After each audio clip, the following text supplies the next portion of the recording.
তো হ্যালো বন্ধুরা, তোমরা সবাই কেমন আছো? আশা করছি সবাই ভালো আছো।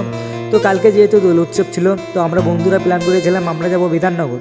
তো সেই মতো সবাই রেডি হয়ে পেট্রোল পাম্পে চলে এসেছে। তো যে যার মতো গাড়িতে তেল ভরে নিচ্ছে। তারপরে দেখো আমরা বিধাননগরের উদ্দেশ্যে বেরিয়ে পড়লাম। এখানে রেস হচ্ছে কে কার আগে যেতে পারে। তার মধ্যে আমরা ছিলাম সবার পিছনে।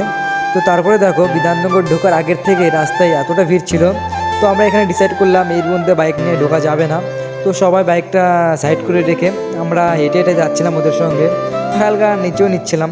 তো ফাইনালি দেখো আমরা সেই বিধাননগরের মূল মঞ্চে পৌঁছে গিয়েছিলাম। আর এখানে এসে দেখি এতটা ভিড় আর যে যার মতো নেচে যাচ্ছে। তো আমরা নিজেদেরকে কন্ট্রোল করতে পারলাম না। তো আমাদের নাচটা একটু তোমরা দেখে নাও।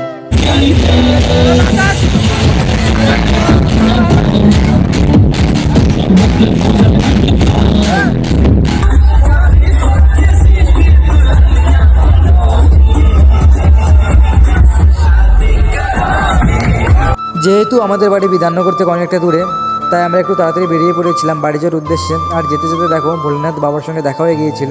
তো আজকের জন্য এতটুকুই। সবাইকে জানাই আমার তরফ থেকে দোল উৎসবের আন্তরিক শুভেচ্ছা ও ভালোবাসা। ধন্যবাদ।